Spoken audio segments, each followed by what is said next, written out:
വന്ദേ മാതരം. സുജലാം സുഫലാം മലയജ ശീതളാം സസ്യശ്യാമളാം മാതരം വന്ദേ മാതരം എന്ന് പാടാൻ ചിലർ മടിക്കുമ്പോൾ ജനഗണമന അതിനായക ജയഹേ എന്ന് എല്ലാവരും ഒരേ മനസ്സോടെ ഏറ്റുപാടുന്നത് എന്തുകൊണ്ടാണ്? ഇത് രാജ്യസ്നേഹം ഇല്ലാത്തത് കൊണ്ടാണോ? അതോ ഇതിന് പിന്നിൽ മറ്റെന്തെങ്കിലും കാരണമുണ്ടോ? നമുക്കതൊന്ന് പരിശോധിച്ചാലോ. അപ്പോൾ നമസ്കാരം.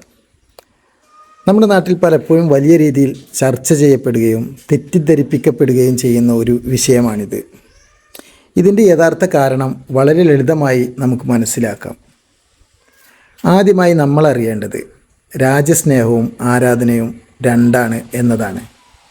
ഒരു മുസ്ലിമിനെ സംബന്ധിച്ച് താൻ ജീവിക്കുന്ന നാടിനെ സ്നേഹിക്കുക, രാജ്യത്തിൻ്റെ നന്മക്കായി പ്രവർത്തിക്കുക എന്നത് വിശ്വാസത്തിൻ്റെ ഭാഗമാണ്.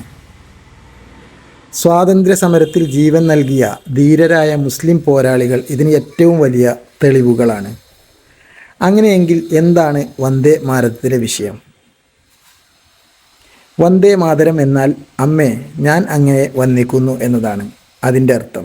എന്നാൽ ഇതിൻ്റെ പൂർണ്ണരൂപം, പ്രത്യേകിച്ച് അതിലെ 6-ാം ഖണ്ഡിക പരിശോധിക്കുമ്പോൾ മാതൃഭൂമിയെ ഒരു മണ്ണായി മാത്രമല്ല സങ്കല്പിച്ചിരിക്കുന്നത്, മറിച്ച് ദുർഗാദേവിയായും ലക്ഷ്മി ദേവിയായും സരസ്വതി ദേവിയായും സങ്കല്പിച്ച് ആരാധിക്കുകയാണ് ചെയ്യുന്നത്. ഇസ്ലാമിക വിശ്വാസപ്രകാരം പ്രപഞ്ചനാഥനായ ഏക ദൈവത്തിനല്ലാതെ മറ്റൊന്നിനെയും ദൈവമായി കണ്ട് ആരാധിക്കുവാനോ പ്രാർത്ഥിക്കുവാനോ അനുവദിക്കുന്നില്ല.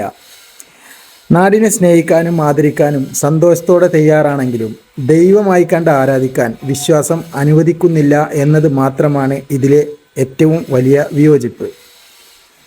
എന്നാൽ ജനഗണമന എന്ന ദേശീയ ഗാനത്തിൽ ഏതെങ്കിലും മതത്തിൻ്റെ ആരാധനാ സങ്കല്പങ്ങളോ വിഗ്രഹ സങ്കല്പങ്ങളോ ഇല്ല.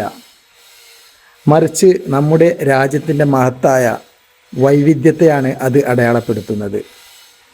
അതുകൊണ്ട് തന്നെ എല്ലാ മതവിഭാഗങ്ങളും പൂർണ്ണ മനസ്സോടെ അത് നെഞ്ചേറ്റുന്നു. ചുരുക്കത്തിൽ വന്ദേ മാതരം ആലപിക്കാതിരിക്കുന്നത് രാജ്യദ്രോഹം കൊണ്ടല്ല, ഇന്ത്യൻ ഭരണഘടന ഉറപ്പു നൽകുന്ന വിശ്വാസ സ്വാതന്ത്ര്യത്തിൻ്റെ ഭാഗമായുള്ള ഒരു നിലപാട് മാത്രമാണ്. പരസ്പര ധാരണയും ബഹുമാനവുമാണ് നമ്മുടെ നാടിൻ്റെ കരുത്ത്. അപ്പോൾ ഇത് നിങ്ങൾക്ക് മനസ്സിലാവും എന്ന് ഞാൻ വിചാരിക്കുന്നു. നിങ്ങളുടെ അഭിപ്രായങ്ങൾ താഴെ കമൻറ്റിൽ അറിയിക്കുക. അറിയാത്തവർക്കായി ഇത് ഒന്ന് ഷെയർ ചെയ്ത് കൊടുക്കുക. Okay, by.